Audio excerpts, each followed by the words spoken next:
Dave, I just wanted to know how your meetings worked out yesterday. You said you and your coaches had some meetings to figure out some stuff, and I was wondering if there was any decisions out of that you want to share with us, other than the fact that you brought up three guys from the B group.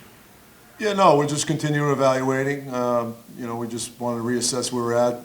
Were we happy with the way the practices were going? Obviously, these are unique circumstances. So on top of talking about the personnel, we certainly wanted to touch on if we were doing the right thing from a practice standpoint and working on the things we needed to do. We talked about a variety of things. So I don't know if I'm going to open the vault and tell you everything that we talked about, but we're happy with where we're at, and I thought we had a good day today. Hey, David, you had talked the other day about Gord Murphy and also about penalty killing. So I'm wondering, has he taken over Lindy's responsibilities on the PK? I mean, or has he brought us a different set of eyes to it that you might be making some adjustments, or is it pretty much, just standard operating procedure and you're going on what you did?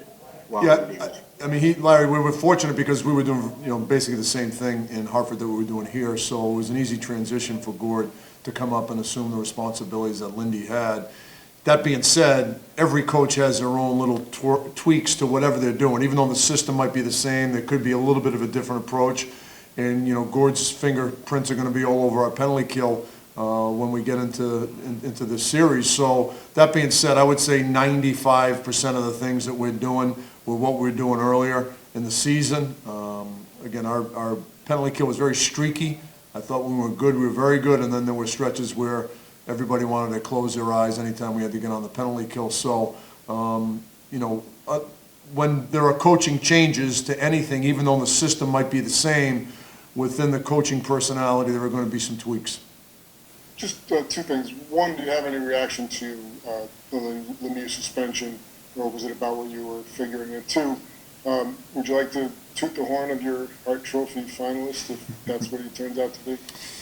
Yeah, first, the Lemieux suspension did not surprise us. We kind of anticipated something along those lines, so obviously we're going to miss Brendan in those first two games.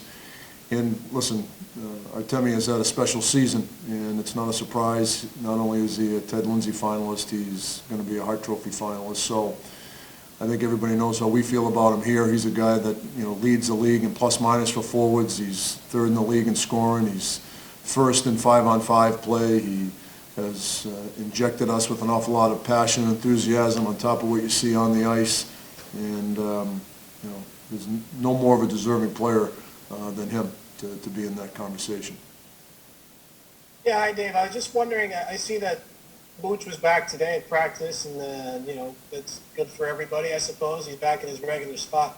But I was wondering with what Capo did over the weekend, if you're still set with these lines, or if if a guy could maybe do something that might move him up in the lineup a little bit, like Capo may have done over the weekend. Yeah, that certainly is a possibility. And that being said, like we've talked about, I don't want to forget what happened the last 2.5 months of the season when we were playing good hockey. We had continuity within our lines. But this is the playoffs, and if things aren't going well, we don't have an awful lot of time to let people play through long, bad stretches. So there will be maybe a little bit of a quicker trigger from our end of it, moving people around during the course of a game. And we've all touched on how well Capo has played. That being said, Bucci had a really good second half, and he was a big piece of why we had success down the stretch. So, keeping Capo with Phil, both Phils right now, I think gives our lineup more depth, and it's a little bit more threatening if we can continue to see what we see out of Capo. Morning, Coach. Coach, over the years, we've spoken to players, and they always relish the opportunity to play in the playoffs because everything's on the line. This is going to be your first opportunity as a head coach in the NHL to experience it. What are you looking forward to most, and how is it different for a coach than a player? I'm looking forward to coaching our team in a game again. The last 2.5 months were a lot of fun, and like I've touched on before, there was a real connection between the coaches and the players, and one goal and everybody on the same page, and it was a great group to be around. And really liked our practice today. I thought there was a little bit more purpose and focus within our practice.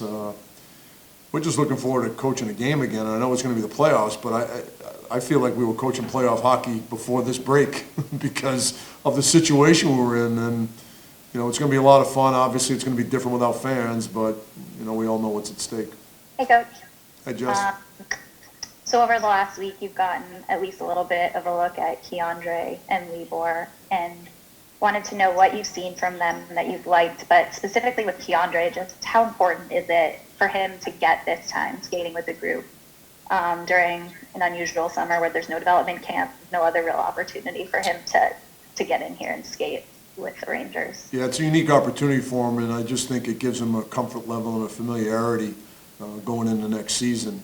Usually when, I think it happens a lot when a kid signs late in the season after their college season, they come in and join an organization. Sometimes they're able to play 5-6 games, or sometimes they're just able to be around, and I think that will certainly lend for an easier transition when next fall starts. But what I really like about Keandre's game is how quick he's thinking, recognizing plays, his hockey sense. Obviously his physical skills are obvious to everybody. I mean, he skates really well, he's got great size, he's got a great reach.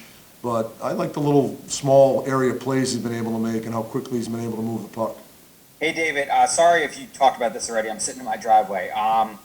Oof, that's a nice shirt too, Vince. Oof. That on the off day, you were going to have a conversation in particular about the goalies. Can you tell us anything about how those conversations went?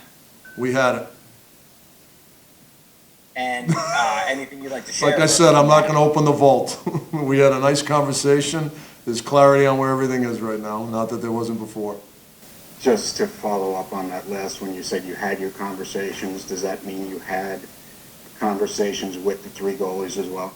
Yeah, we talked about where everything was at, and all 3 of them look good. All 3 of them look good, so we're in a good spot in the net.